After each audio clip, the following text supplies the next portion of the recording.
Hi there, I'm your host Clive Serkin, and welcome to the Unstuck podcast, where we're on a journey to help you get control of your work environment, get yourself unstuck, and perform to your full potential.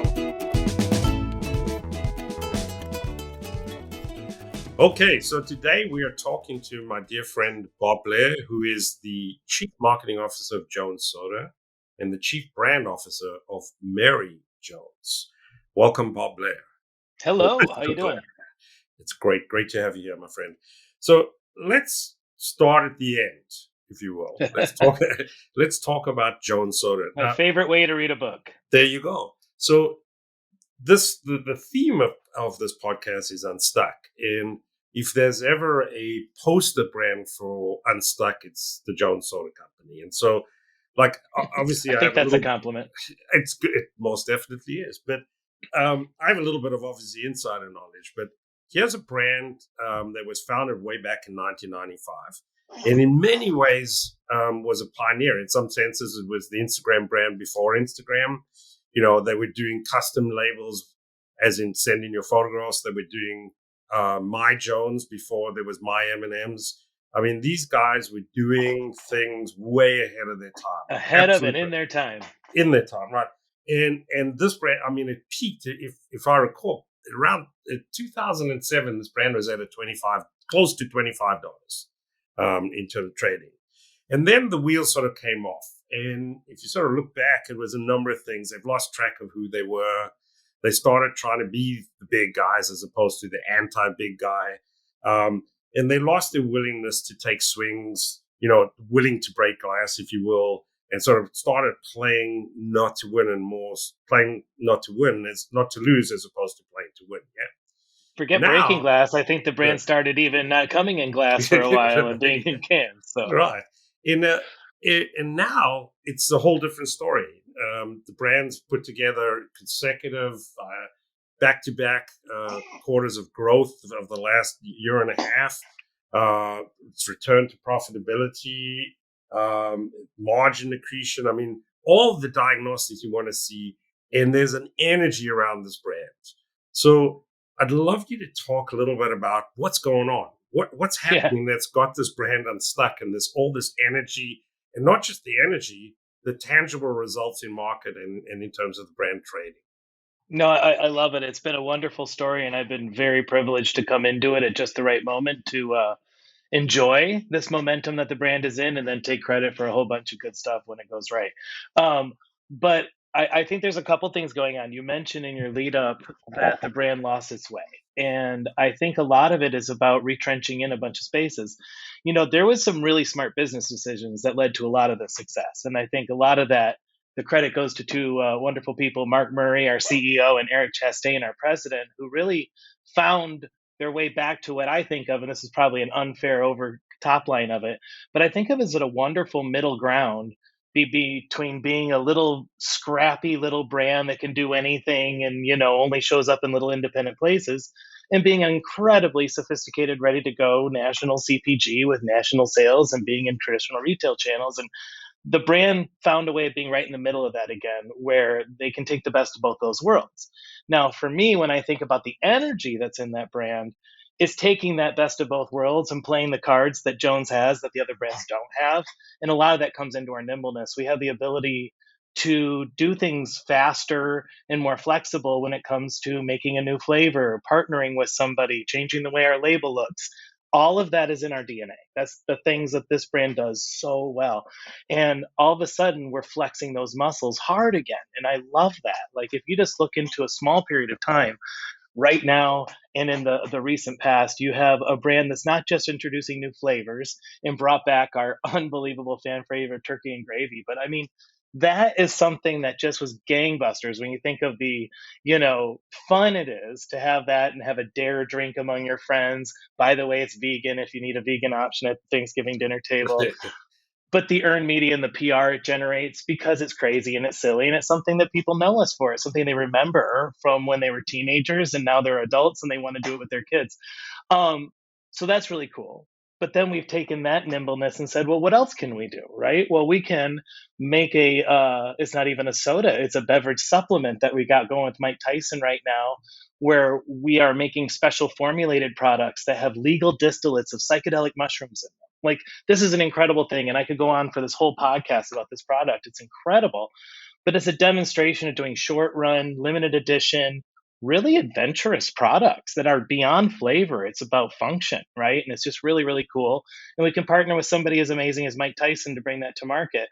Um, on the other side, we're customizing the way we look and the way we kind of can express ourselves in content and the way the bottle looks. And we have this really cool partnership going with IndyCar racing right now with Devlin DeFrancesco, who's a race car driver.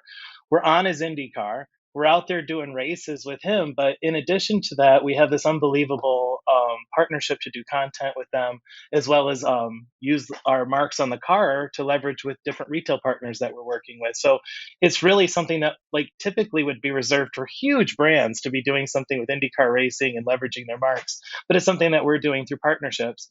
And then we're super excited. I had the privilege of being in the octagon with UFC champion Juliana Pena recently. Luckily, she didn't punch me. She let me hold. She actually let me hold her belt while she took pictures. But it's just as tough, just as very cool. But we're working with her. We actually started a partnership with her before she was champ, so that's our street cred. But now that she is, we're still doing stuff, and she's going to be on our crushed melon bottle this summer. We're doing limited edition stuff with her. She's a coach on the Ultimate Fighter show that's taping, I think, right now in Vegas, and we have stuff going on with her in that show.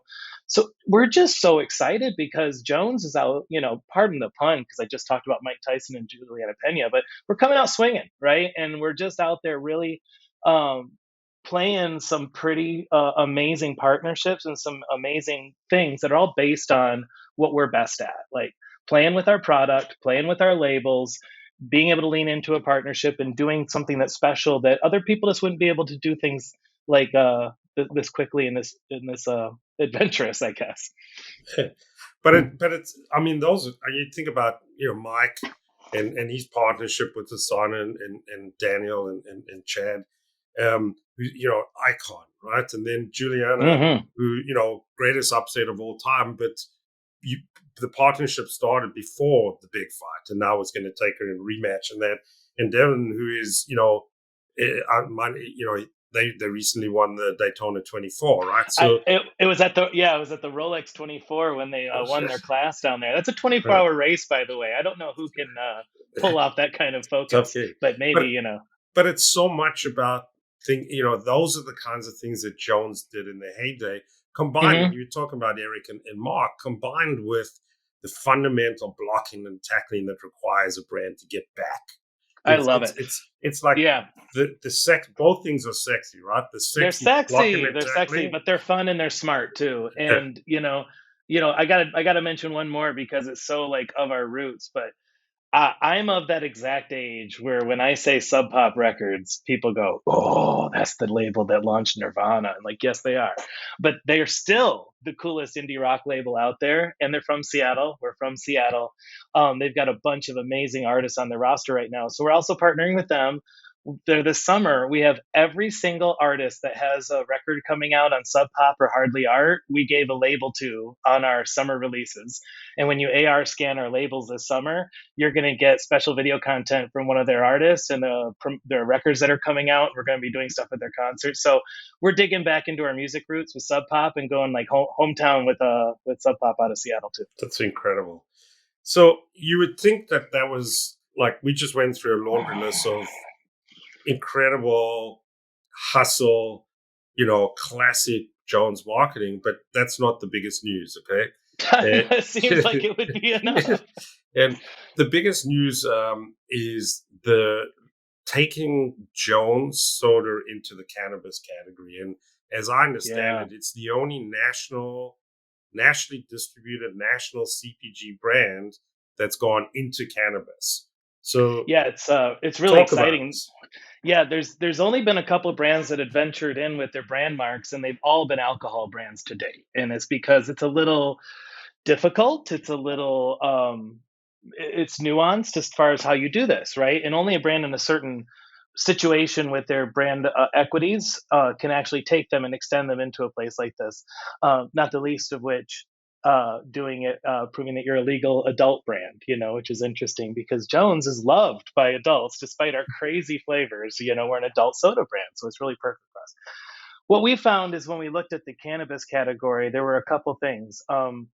One is that Jones has this huge brand equity, an equity that currently, honestly outpaces our soda business. If you go and were to measure how many people know Jones and they know us, they know what we look like, they actually know what we're famous for. You're the brand that puts people's pictures on the bottles. You're the brand that puts things under the caps. They know our behaviors. And it's just really incredible to be famous like that. We're much more famous than a $20 million craft soda brand, right?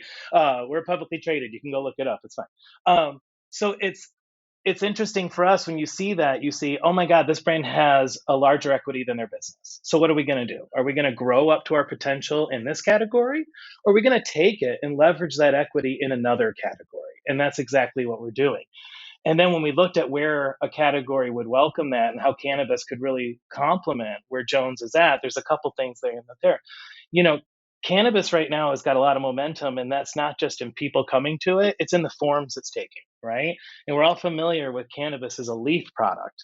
But when cannabis comes in edible forms, whether it's gummies or the quickly emerging spaces of beverages, that's when people that are less familiar often find a first traction in the category. It's when people find it good for other occasions when they weren't using it for, especially social occasions. So there's just a lot of shift going on in the cannabis category, and a lot of that shift is in the space of beverages and edibles. And we said there is an opportunity for us here, not just with what we do best, making unbelievably great tasting sodas, and we can bring sodas in, but we believe that our flavor has a wider equity than just soda. We believe our flavor has a wider equity than craft soda. We can take it into cannabis beverage. We can take that flavor wider and go into other edible products because our green apple is delicious, and it's going to be delicious as a gummy, and it's going to be delicious in multiple form factors. And so when you look at it that way, our exportable flavor equity, our exportable brand equity, and our expertise in one of the hottest momentum areas of the cannabis category made it a not miss for us to say we have to take all this and blend it together and go into cannabis. So it's exactly what we're doing. And in fact, at time of press, we'll be within, a couple of weeks of products being on shelves in California. So I encourage everyone to get out there and try it. And Bob, this is incredible. But how much can you talk about the marketing? Because I would expect the marketing is going to be classic Jones marketing translated into the Yeah. cannabis world. Well, I can tell everything about it because there's no secrets. Basically, if there's something cool that Jones did or has ever done or thought about doing, Mary Jones is going to do it with a cannabis twist. So we have cannabis fun versions of all the classic Jones behaviors, and I'll take you through a couple of them. I think first of all, our product portfolio I want to touch on before I go into our marketing because it's how we're thinking about how we're going to bring this to market. you know, the entry point for a lot of people is a lower dosage beverage or an option, right? And we are really excited about playing into that space. We are bringing a 10 milligram session soda out, right, where people can drink them. I don't like to do too many comparisons to the alcohol category, but what I do like about beer is that you can have one and notice it, you can have two and notice it more, you can have three, you can talk, what your evening looks like with staging yourself in a session drinking format like that. We purposely measured out our dosage to be like that, where you have enough in one that you feel it, but it's not too much, and that you can add to your buzz as you want, and that you can bring multiple to a party and have a social option among groups of people. So that's our 10 milligram. But we also were looking at the data in the category and noticing that people familiar with the category that use a lot of edibles and really enjoy in our category experience, they like 100 milligram sodas. They like to be able to control their dose in one big vessel, and they like to be able to know how often they're going to take the next dose. So we're making a 100 milligram version as well. The hilarious thing for us is our flavors are so awesome, and we've been formulating them so good. They both taste exactly like a Jones soda. Like you taste this 10 milligram or this 100, Oh, other than the label, which clearly differentiates what's inside. The flavor profile is exactly like classic Jones. It's incredible. And so we took four of the most popular flavors from Jones, our berry lemonade, our cream soda, our orange cream, and our root beer. And those are the launch flavors for Mary Jones, the exact same flavors. Then we took those and we put them into this other format, 1,000 milligram syrup. This syrup is thick like maple syrup. It comes in a 4-ounce Wow. bottle. It's super bright. It's super delicious. Like this stuff blows my mind in more than one way. Um, but it's the versatility product. This is the one where you don't even know what someone's gonna do with it. You can mix Uh, it in a cocktail, an alcoholic one, you can mix it in a non-alcoholic cocktail, you can drizzle it on ice cream, you can put a little under your tongue. You can dip the end of a joint tip in it and then put that in your mouth. It's really fun. You can use this in a lot of ways. And we're making gummies. And all of these come and the gummies are in little bottle shapes and they're so adorable. go- And it's just really great. But all these come in the same four flavors. So you can pull them through and use them together and use them and mix and match and have a lot of fun. If you want to put green apple syrup in our berry lemonade cannabis soda, you're a nut, go crazy. We love you. And so we're just having a lot of fun with how that comes out. Um, so that's our portfolio. I'm super excited about, as you can tell. Sounds amazing. Um, it is, and it's not been the worst job being in charge of product development tasting. I'll tell you, that's not terrible.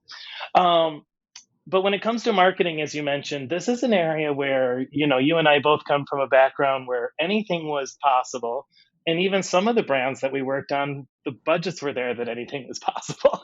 So we're really how lucky for us, right? We're Although now I in would say, just you and I have talked about this. Sometimes budget is your enemy, right? Too much budget hey, makes you lazy, and it's like some of the greatest thinking. And later on, I'll talk a little bit about Altoids, but some of the greatest work I've ever seen on being in the brands that didn't have the budget, right? oh, no question, a tighter aperture, greater focus, right? So so when it comes to our marketing, cannabis is highly regulated. If you think of the entire space of medical layered on the entire space of alcohol, and then squint at it a little bit harder, that's about what you can do with cannabis, right? And so what we're doing is we're going to go to market kind of playing at two ends of the spectrum and just see and learn as we go. But on one end of the spectrum, you want to do something highly compliant, right? In that space, we're doing a very responsible path to market. We're working with Philo, who's just best in class when it comes to compliant paid media, as well as a bunch of other things. But they're the ones who've kind of conquered the data empire on cannabis and then put it in an activation way that you can go and do a reasonable amount of media buying and trust that it's going to be going to a verified audience. And we're going to be doing that in a very targeted way. We're going to go going after people where we're sold, people who buy our product categories. This is going to be responsible marketing, just like I read in books you're supposed to be doing. At the other end of the spectrum, we'll be working with influencers, but we're doing it in a very, regulatory compliant way. There's limited opportunities to put product in their hand, for instance. So you just have to have other ways of engaging with them and other ways and other stories to tell. So we're going to have a whole bunch of fun with our merchandise. That's going to include design your own T-shirt tools that anybody can use. And we're going to use that as a pretty big hook for our influencers to have something to do with the brand, to have product to sell with us, and to have something that we can, talk about legally on Instagram, for instance, and have something we can be doing. And that's honestly not any brain surgery that I came up with. We're privileged that we're coming into a category after a bunch of brands hurt themselves for a number of years. And we looked at that really carefully. We studied, and we're going to come in and learn from what they did. And we're going to do everything just a little bit better and a little bit faster and a little bit more successful because we saw where everybody stumbled, and we're going to be able to start right where they left off. So that's pretty great. So we learned this lesson from some other brands. There's brands I'm hugely envious of in the space that have played the card of merchandise and apparel and influencer partnerships. And so that's where a lot of the inspiration comes from. And I'm proud to take it and run with it. And we haven't forgotten about the trade. In this category, you have a bunch of gatekeepers that are just important people that you need as advocates for your brand. Luckily, I come from a background where I love that, right? I used to work in nightclubs when I was big in the music industry, and I loved when the different reps for the different tobacco brands or the booze brands would come through, and you had a great relationship with those people. They were people you knew, and that you look forward to how they brought something new to the party every time they came through your bar, right? Well, I don't think it's that much different in a dispensary and with a bud tender. These are people who are going to work and can be your advocates, and they can be your friends, and there can be people that we put, really on the inside with Mary Jones. And so we've got a bunch of really cool programs we're going to be doing that bring a special experience to dispensaries, but also bring bud tenders in on that experience.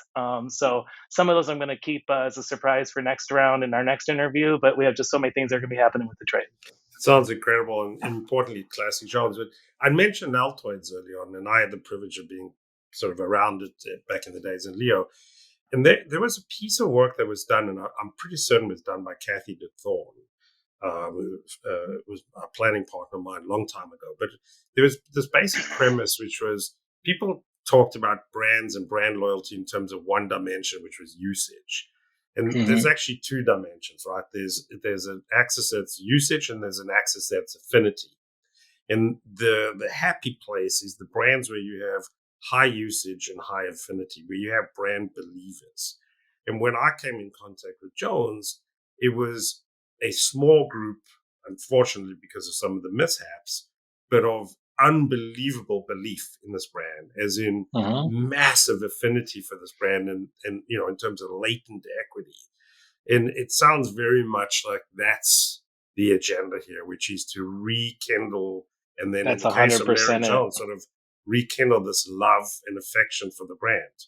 There's a million reasons why, but there's so many more people out there than love us that have had the opportunity to put a soda in their hand today, and that's just all over the map from, different reasons. But we're going to give them a new reason and a new way to enjoy us. We're going to be in new places that they can buy us. And boy, are we offering a new experience. So it's pretty exciting. So let's switch gears, because this is a chapter in your career. This gig at Jones and Mary Jones. Most Um, fun chapter yet, I tell you, except for the diapers, right? well, we went back there, but talk about your career, because again, we talking Unstuck, and you have had a less than conventional, if you look at the long arc of your career, and I mean that in the most That's the way positive my mom sense. puts it. Sure. But I think there's some learning there, and I think Hmm. it's important because part of the deal is to inspire people to not try to take the conventional path. Okay. And so I'd love to hear about your journey. I know part of it, I've been with you for some of it, much to Hmm. my benefit. But talk about it, and talk about the lessons learned, and the what can you impart on the people who are listening to this? Well, the first thing I'll offer is pivoting off one of the words you said just in the lead up there, and it's probably going to be the worst thing because there's zero advice in this. But every time I've tried to actively steer my next step, things have gone a little haywire. I think the idea of control is an illusion that is, becoming more of an illusion every day. And the more you can embrace the chaos of the world and stick your oar in it and try to like grab it and go a little bit and steer a little bit with where the momentum already is, things will go way better. And so the times when I've decided on my own that my career needed to go in a certain way, it never did. It absolutely has never once happened. And the more I think about it as I say it out loud, the more might need to go to therapy after this. But I mean, it's really true. Like all the steps I tried to myself did not go well.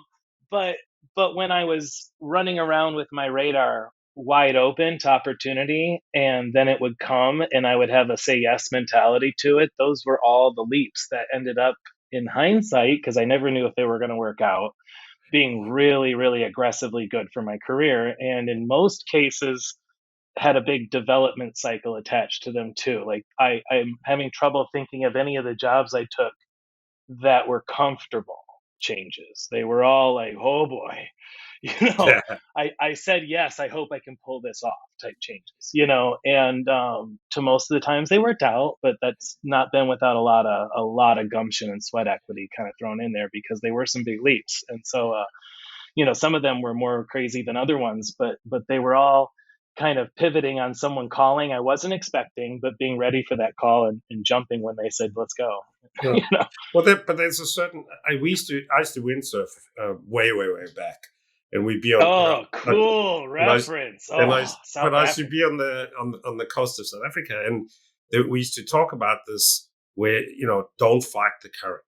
That's Don't how fight you the current. drown, right? And Yeah. there's a certain element of that in Korea, and I was listening to you talking about it, and it's like part of it is like let the current take you. Don't overthink Let it this thing, happen. because Yeah. ultimately it's going to bring you back. And yeah, you're going to have to learn some stuff during the spin. Yeah. It, it, Oh yeah. Without it, question. it Without was it question. was an interesting deal. But so talk about the music piece, because music has been a big part of your life, and it shows up. It keeps Yeah. showing up. It's like I'm hearing you talk about some of the I just programs put that out an album like 2 weeks ago that I don't think anybody's aware of. So maybe we could we're get gonna that plug. plugged. Let's Yeah, plug the yeah, yeah. album. Bicycle Tricycle, a Dunk Contempto. Available at any streaming service near you. Love it. Let's get it. But seriously, I always got the sense way back, to our Kimberly Clark days when you were at Mindshare and we got to meet each other, and that has infused and affected and made shaped the way you think about brands and how you bring your mind to the table. Yeah, well, there's a Is couple there? things. Yeah, I mean, there's two things that one could pivot from that easily, right? One is it's critical for this learning experience to know that I'm in an unsuccessful band, right? But that's brought a lot of pieces where DIY. That's what it's all about, right? For me, there is not a huge difference, and this is going to make people really sad to hear this, but there is not a huge difference between producing your own album, distributing it yourself, finding the platforms that get it onto the iTunes and the Spotify's of the world, having your own professional Instagram and Facebook account, running your own paid ads, seeing which ones perform better at very small budgets like $10 and $5. You know, these are the real things that you do when you have your own pet project band. And next thing you know, you're in a meeting talking about portfolio strategy over the whole ABI InBev accounts, and you're realizing it's the same topics. They're just scaled up, right? But you've now played in them all very tangibly, right? And I think there's something about playing and DIYing small little experiment versions of anything, whether you want to be in a band, whether you want to self-publish a book. I love Monica McGurk published books, and you're like, I believe that has influenced her career, right? Like, I think people who are willing to take a swing on a vanity project learn so much about an entire ecosystem, right? And so I think that there's been some learnings on that.